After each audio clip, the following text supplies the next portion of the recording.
नमस्कार, स्वागत है आप सभी का एक बहुत ही महत्वपूर्ण वीडियो में। आज के वीडियो में विस्तृत चर्चा होगी निर्मल वर्मा जी द्वारा लिखे गए एक बहुत ही महत्वपूर्ण निबंध पर। ये निबंध अगर आप बीए हिंदी ऑनर्स के सिलेबस में पढ़ रहे हैं तो भी आपके लिए इम्पोर्टेंट है, या फिर किसी अन्य यूनिवर्सिटी के विद्यार्थी हैं आप तो भी ये निबंध आपके लिए बहुत ही महत्वपूर्ण है। यानी ये निबंध जितने भी सिलेबस में पढ़ाया जा रहा है, सभी लोगों के जितने भी डाउट्स हैं इस निबंध को लेकर वो सारे ही क्लियर हो जाने वाले हैं। तो इस निबंध को बिना समय ज़ाया किए शुरू कर लेते हैं। सबसे पहले इसका विस्तृत सारांश देखेंगे और उसके बाद में इसकी समीक्षा करेंगे, ताकि सारांश से आपको मोटे तौर पर अंदाज़ा लग जाता है कि आखिर निबंध में किन किन बातों पर चर्चा और विश्लेषण किया गया है। वहीं जब समीक्षा की बात होती है तो मेरा समीक्षा या फिर विश्लेषण का पैटर्न रहता है, मैं उदाहरणों के माध्यम से चीज़ों को बताती हूँ।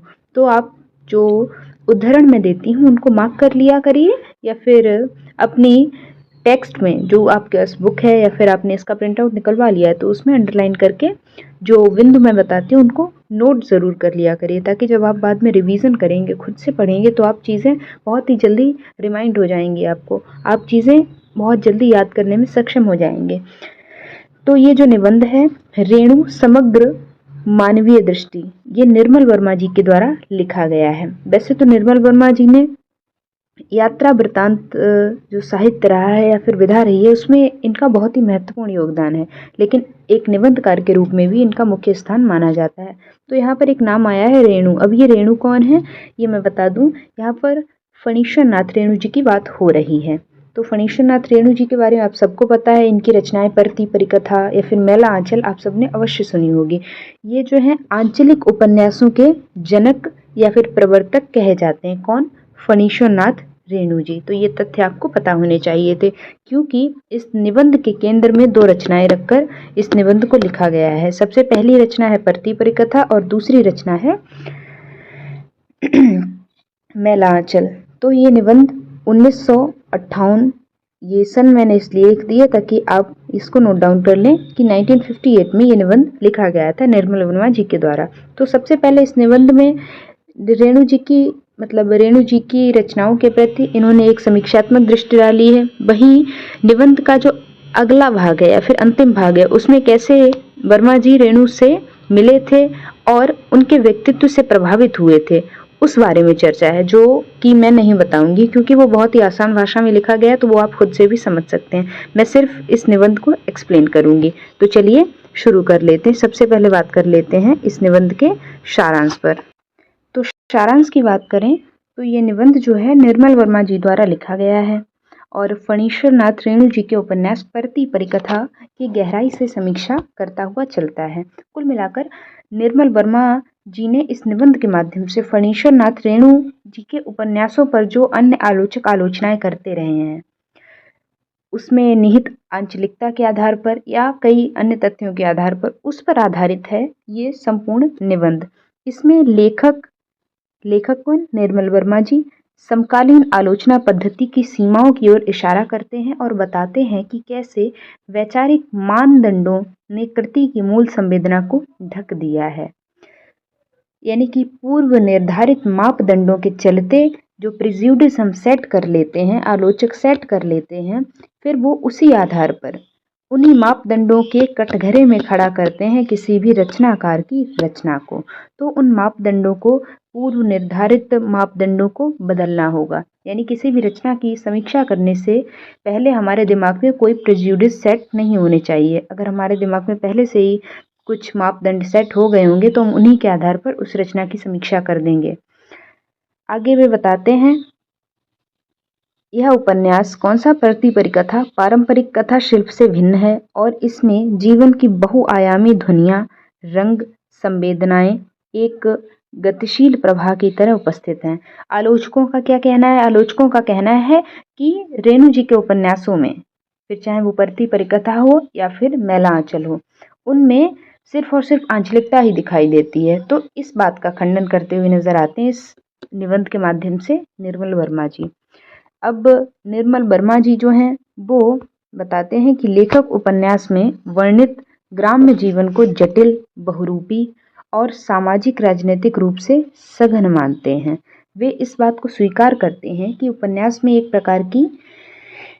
प्रकार का बिखराव मौजूद है, परंतु इसे वे एक कलात्मक प्रयोग के रूप में देखते हैं, न कि कमजोरी के रूप में। अब बिखराव से यहाँ पर क्या तात्पर्य है? अगर आपने ये दोनों ही उपन्यास पढ़े हैं तो फिर तो आपको ये बहुत ही आसानी से समझ में आ जाएगा निबंध। नहीं आए पढ़े हैं तो फिर मैं आपको तथ्य बताते हुए चलूंगी। तो बिखराव से यहाँ पर क्या तात्पर्य है मैं बता दूं।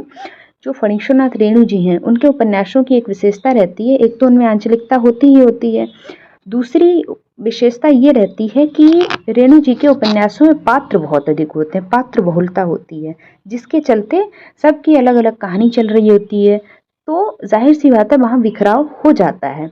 इस बिखराव को निर्मल वर्मा जी कमजोरी नहीं मानते हैं रचनाकार की, या फिर उपन्यास की कमजोरी नहीं मानते, बल्कि इसको एक कलात्मक प्रयोग के रूप में देखते हैं। वर्मा जी का मानना है कि यह बिखराव पात्रों और स्थितियों को अधिक प्रभावी ढंग से व्यक्त करने का माध्यम बन जाता है, जो कि मैंने आपको अभी बताया। आगे बढ़े तो आगे वे बताते हैं, कौन? वर्मा जी बताते हैं, निर्मल वर्मा जी रेणु के चरित्र निर्माण की विशेष सराहना करते हैं। वर्मा जी यह भी इंगित करते हैं, यानी इस ओर भी इशारा करते हैं कि अधिकांश पात्र, किसके पात्र? रेणु जी के उपन्यासों के पात्र जीवंत, स्पंदनशील, स्पंदन यानी कि जिनमें जीवंतता हो, धड़कन हो, और संवेदनशील रूप में चित्रित किए गए हैं। हालांकि जितन नामक पात्र, एक पात्र है इनकी रचना का, जितन, जिसकी तरफ कहीं ना कहीं आप एक बात खुद समझिए ऐसे कि हर एक रचनाकार का कोई एक फेवरेट पात्र होता है, यानी उस पात्र को रचनाकार बहुत पसंद करता है, तो उसको वो कहीं ना कहीं से सत्यापित करने की कोशिश ज़रूर करता है। आप भी अगर कभी रचना लिखेंगे, कोई कहानी कविता, तो आप भी एक पात्र को अपने मतलब स्वयं का पसंदीदा पात्र लेकर चलेंगे और आप उसको हर तरह से बचाना चाहेंगे, यानी उसको बाद में एक आदर्श पात्र के रूप में ज़रूर स्थापित करना चाहेंगे। वैसे ही जितन पात्र रहा है रेणु जी के उपन्यास का। तो जितन पात्र के संदर्भ में वे रेणु जी की तटस्थता पर प्रश्न उठाते हैं और मानते हैं कि लेखक की सहानुभूति इस पात्र के प्रति उनके कलात्मक संतुलन को प्रभावित करती है। यानी ये जो पात्र है इसके प्रति उनकी अलग ही सहानुभूति दिखाई देती है। इसको हर तरीके से, इसकी गलत बातों को भी, इसकी गलतियों पर भी पर्दा डालते हुए नजर आते हैं। कौन? रेणु जी। तो इसको थोड़ी सी मतलब एक प्रश्न भरी दृष्टि से देखते हैं निर्मल वर्मा जी। तो आप देख सकते हैं एक समीक्षक की यही खूबी होती है कि वो दोनों पक्षों को लेकर चले। ऐसा नहीं है कि किसी रचनाकार को अगर वो पसंद करता है तो उसकी रचना के सिर्फ और सिर्फ सकारात्मक पहलुओं पर ही प्रकाश डाले। वो एक सच्चा समीक्षक तब कहलाएगा जब वो दोनों पक्षों में संतुलन बनाकर, समन्वय बनाकर चले। और ऐसे कौन है? ऐसे समीक्षक हैं निर्मल वर्मा जी। आगे बढ़े तो निबंध में यह बात भी रेखांकित करते हैं वर्मा जी कि आलोचना के क्षेत्र में यह अपेक्षा करना कि हर रचनाकार एक निश्चित जीवन दर्शन प्रस्तुत करे एक भ्रामक धारणा है। कला का उद्देश्य संवेदना और दृष्टिकोण को व्यापक बनाना है, न कि किसी दर्शन को थोपना। इस बात को आप समझिए। आलोचकों का ये मानना कि प्रत्येक रचना को, भले ही वो किसी भी विधा की हो, कविता हो, कहानी हो, यात्रा वृतांत हो, निबंध हो, या फिर किसी भी विधा की रचना हो, तो ऐसा जरूरी नहीं है कि उससे जीवन दर्शन की ही हमेशा उम्मीद की जाए कि वो रचना जीवन दर्शन प्रस्तुत करे। ये एक धारणा है जो कि एक भ्रामक धारणा है। ऐसी धारणा को बदलना होगा। आगे वे बताते हैं निर्मल वर्मा जी कि प्रति परिकथा अपने बिखराव, शिल्प और विषय वस्तु के बावजूद भी एक शक्तिशाली, मानवीय और कलात्मक उपन्यास है, जिसमें ग्रामीण जीवन की विविधता, संघर्ष और सौंदर्य का संश्लिष्ट चित्र उभरता है। तो इस तरह से आप इसको एक्सप्लेन करेंगे अगर आपसे इसका सारांश या फिर सार तत्व पूछा जाएगा। तो आई होप आपको इस निबंध से संबंधित जो डाउट्स होंगे इसके सारांश को लेकर वो क्लियर हो गए होंगे और मोटे मोटे तौर पर अंदाजा लग गया होगा कि आखिर इस निबंध में किन किन तथ्यों पर चर्चा की गई है, किन किन पहलुओं पर विचार विमर्श किया गया है निर्मल वर्मा जी के द्वारा। अब बढ़ते हैं इसकी विस्तृत समीक्षा की ओर, वहाँ पर उद्धरणों के माध्यम से मैं चर्चा करूंगी ताकि आप इस निबंध को बहुत ही गहराई से समझ जाएं और आपके इस निबंध से संबंधित एक भी तथ्य छूटे ना, ताकि आप किसी भी तरह का प्रश्न पूछा जाए इस निबंध से, आप उसका उत्तर बहुत ही बेहतर ढंग से देने में सक्षम हो जाएं। तो समीक्षा की बात करें तो निर्मल वर्मा जी द्वारा लिखा गया ये निबंध, ये तो मैंने आपको ऑलरेडी बता दिया है, एक गहन संवेदनात्मक और विश्लेषणात्मक समीक्षा है। इसमें वर्मा जी ने केवल उपन्यास के रूप, शिल्प और संरचना की समीक्षा नहीं की है, बल्कि समकालीन आलोचना पद्धतियों और साहित्यिक अपेक्षाओं पर भी तीखा प्रश्न उठाते हुए नजर आते हैं। कौन? वर्मा जी। तो पहले बिंदु की ओर बढ़े तो पहला बिंदु है आलोचना पद्धति की विफलता और परती परिकथा का मूल्यांकन। निर्मल वर्मा जी निबंध के शुरुआत में ही इस बात पर प्रकाश डालते हैं कि जब किसी कृति पर अत्यधिक सैद्धांतिक और परस्पर विरोधी दृष्टिकोण लाद दिए जाएं तो मूल संवेदना ओझल हो ही जाती है। इस संदर्भ में वे लिखते हैं कि पुस्तक के संबंध में हमारी मौलिक प्रतिक्रियाओं के खिलाफ, यहाँ पर साफ होगा, पुस्तक के संबंध में हमारी मौलिक प्रतिक्रियाओं के साफ सुथरे आईने पर बहस की धूल जमा हो जाती है। वर्मा जी कहते हैं कि परती परिकथा के गुण दोषों का मूल्यांकन वास्तविक अनुभव के आधार पर नहीं बल्कि सैद्धांतिक चौखटों में फिट करके किया गया है। यानी कि सैद्धांतिक चौखटों से यहाँ पर क्या तात्पर्य है? पूर्व निर्धारित मापदंडों के कटघरे में खड़ा करके इस रचना की समीक्षा की गई है, जो कि गलत है। यानी कि किसी भी रचना की समीक्षा उसमें आधारित तत्वों के आधार पर की जानी चाहिए, ना कि पूर्व निर्धारित मापदंडों के आधार पर। तो इस संदर्भ में वो लिखते भी हैं, ये नीचे उद्धरण मैंने दिया है और जितने उद्धरण दिए हैं सारे ही निबंध से संकलित हैं। आलोचकों ने उसे किसे? परती परिकथा उपन्यास को अपने सैद्धांतिक मानदंडों के अमूर्त चौखटों में फिट करने का प्रयत्न ही अधिक किया है, जो कि सही नहीं है। किसी भी रचना की समीक्षा करने के लिए एक पूर्व निर्धारित पैमाना नहीं होना चाहिए। आगे बढ़े तो दूसरा बिंदु है परती परिकथा का कथा शिल्प और उसकी विशेषता या फिर विशिष्टता।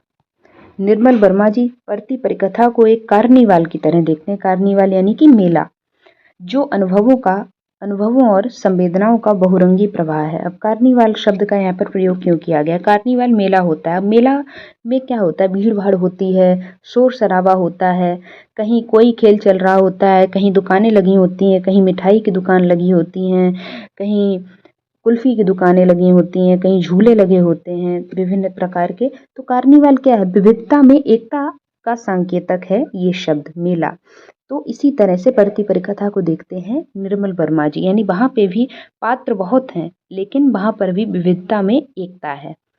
इस संदर्भ में वो लिखते हैं कि अनेकानेक रंगों, गंधों, सुरों की हाहराती धारा हमारे बीच बहकर आगे बढ़ गई है, ऐसा लगता है परती परिकथा को पढ़ने के पश्चात। उनका मानना है कि यह उपन्यास परंपरागत कथा शिल्प से भिन्न है और इसकी मायावी लय इसे विशिष्ट बनाती है। अगले बिंदु की ओर बढ़ें तो तीसरा बिंदु मैंने बनाया है, तुलना करते हुए नजर आते हैं किसकी? मैला आंचल बनाम परती परिकथा। वर्मा जी यानी निर्मल वर्मा जी स्वीकार करते हैं कि शिल्प की दृष्टि से परती परिकथा में बहुत अधिक नयापन नहीं है, फिर भी यह मैला आंचल से कहीं अधिक व्यापक और गहन है। अब इसको आप समझिए, बहुत मतलब किसी भी रचना में नयापन क्यों ढूंढना है हमें? अब ऐसे समझिए, हर एक रचनाकार की लिखने की एक शैली होती है। अब जैसे कि जो मुंशी प्रेमचंद जी रहे हैं उपन्यास सम्राट हमारे, वो रचनाकार इस तरह के रहे हैं और उनके उपन्यासों की जो शैली है वो कुछ इस तरह की है कि वो बाद में आदर्शवाद की ओर जाते हुए नजर आते हैं। वहीं इस तरह आप रेणु जी को देखिए तो इनके रचनाओं में आंचलिकता दिखाई देती है। तो जाहिर सी बात है, सब हर एक रचनाकार की अपनी एक भिन्न शैली होती है। तो एक रचनाकार की किन्हीं दो रचनाओं में या दो से अधिक रचनाओं में समानता दिखाई देना बहुत ही जाहिर सी बात है। इसमें कोई दो राय नहीं है कि किसी भी रचनाकार की दो रचनाओं में सदैव भिन्नता ही देखने को मिलेगी, यानी समानता हो ही नहीं सकती है। तो समीक्षक नयापन ढूंढते रहते हैं सदैव रचना में। तो ये मतलब किसी भी रचना की समीक्षा करने के लिए सही तत्व नहीं रहता है। लिखते हैं वर्मा जी कि प्रति परिकथा, इसको आप करेक्ट कर लीजिएगा। लिखते हैं प्रति परिकथा का सामाजिक परिवेश न केवल मैला आंचल से अधिक व्यापक है बल्कि उसका स्वरूप और आंतरिक प्रक्रियाएं भी मूलतः भिन्न दिखाई देती हैं। यानी जो लोग ये कह देते हैं, जो समीक्षक ये कह देते हैं कि प्रति परिकथा में कुछ नया नहीं है, वो तो कॉपीड वर्जन है किसका, मैला आंचल का, तो ये बात गलत है। इस बात से अस्वीकार करते हैं कौन, निर्मल वर्मा जी। वे बताते हैं कि इसमें, किसमें, प्रति परिकथा उपन्यास में राष्ट्रीय आंदोलन के बाद उत्पन्न सामाजिक तनाव और परिवर्तनशीलता अधिक प्रकट होती है। तो इस तरह से दोनों के मध्य अंतर है, इसको स्पष्ट करते हैं निर्मल वर्मा जी। अगले बिंदु की ओर बढ़ें तो चौथा बिंदु है उपन्यास में जीवंत पात्र और यथार्थ का चित्रण। रेणु जी के पात्रों की जीवंतता और उनकी मनोवैज्ञानिक गहराई पर वर्मा जी विशेष बल देते हुए लिखते हैं कि रेणु जी जो हैं उन्होंने ठोस जीवंत कथा पात्रों की सृष्टि की है जो मतलब दीर्घ काल तक जीवित रहें। साधारण रोजमर्रा की घटनाओं के महीन सूत्रों द्वारा कुछ गंभीर सत्यों को उद्घाटित करना एक कठिन समस्या है, लेकिन उन्होंने ऐसा किया है। यहाँ वर्मा जी स्पष्ट करते हैं कि रेणु जी ने समाजशास्त्री की बजाय कलाकार के रूप में यथार्थ को समझा और गढ़ा है। अब इस बात को समझिए, ये जो है तंज कसा है उन रचनाकारों पे जो एक, अब आप ऐसे समझिए कोई भी लेखक है, वो लेखक पहले समाजशास्त्री बाद में, लेकिन जो नवयुवक हैं या फिर जो नए जमाने के रचना कर रहे हैं उन पर समाजशास्त्री होने का थोड़ा प्रभाव दिखाई देता है, तो वो अपनी रचनाओं में भी समाजशास्त्रीय प्रभाव डालते हैं। तो उन पर तंज कसते हैं कौन, वर्मा जी, कि वो लेखक पहले हैं समाजशास्त्री बाद में, तो उन्हें अपने भीतर का जो लेखक है उसको पहले देखना चाहिए, न कि किसी समाजशास्त्री रूप में पेश आना चाहिए। तो इस तरह से आप इसको समझ सकते हैं। पांचवें बिंदु की ओर बढ़े तो पांचवा बिंदु है जित्तन पात्र, जिस पर मैंने सारांश में बताया ही था, पर आलोचनात्मक दृष्टिकोण डालते हैं वर्मा जी। इस पर मैंने आपको ऑलरेडी विस्तृत जानकारी दे दी है, तो इसको आप स्वयं से भी पढ़ सकते हैं। बाकी मैं अगले बिंदु की ओर बढ़ती हूँ। तो छठा बिंदु है बिखराव या शिल्प प्रयोग। वर्मा जी बिखराव को प्रति परिकथा की कमजोरी नहीं बल्कि एक कलात्मक और शिल्पगत प्रयोग मानते हैं। वे कहते हैं कि प्रति परिकथा का बिखराव रेणु के कथा शिल्प का एक विशिष्ट प्रयोग है। यह मातीस के चित्रों की तरह है जहां पहली दृष्टि में बिखराव दिखाई देता है पर भीतर गहनता और लय छुपी होती है। देख रहे हैं कैसे शब्दों का प्रयोग किया गया है वर्मा जी के द्वारा, किस तरह से वो बातों को सत्यापित करना जानते हैं, अपने तथ्यों को जमाना जानते हैं। इस तरह से आप चीज़ों को समझेंगे। आगे बढ़ें तो अगले बिंदु की ओर। अगला बिंदु है जीवन दर्शन की मांग पर प्रश्न, जो कि मैंने अभी बताया भी था आपको सारांश में कि समीक्षकों की हमेशा रचनाकार से और प्रत्येक विधा की रचना से मांग रहती है कि एक जीवन सत्य उद्घाटित हो, वहां से जीवन दर्शन उद्घाटित हो। तो इस संदर्भ में निर्मल वर्मा जी साहित्य से जीवन दर्शन की अनिवार्य मांग को आलोचना की त्रासदी मानते हैं।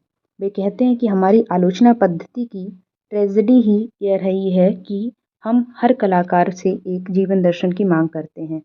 वर्मा जी कहते हैं कि कला का उद्देश्य जीवन की संवेदनशील समझ को विस्तार देना है, न कि कोई दर्शन थोपना। क्यों? क्योंकि ये कोई दर्शन शास्त्र नहीं है, यहाँ पर कोई जीवन दर्शन थोपना नहीं है।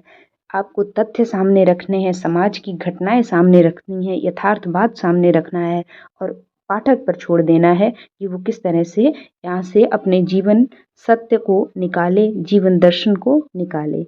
यानी ये बात पाठक पर भी कुछ छोड़ देना चाहिए।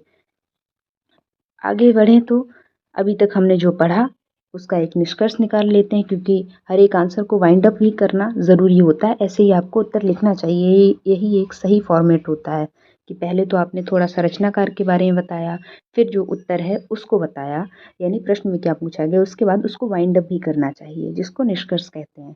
तो निर्मल वर्मा जी का यह निबंध एक आलोचक द्वारा दूसरे कलाकार को दी गई ईमानदार श्रद्धांजलि है, जो प्रशंसा और आलोचना दोनों को संतुलित रूप से प्रस्तुत करती है, जो कि मैंने अभी बताया आपको कि एक आलोचक की, एक समीक्षक की यही विशेषता होती है। एक अच्छा समीक्षक वही कहलाएगा जो संतुलन बनाकर चले सकारात्मक और नकारात्मक पहलुओं में।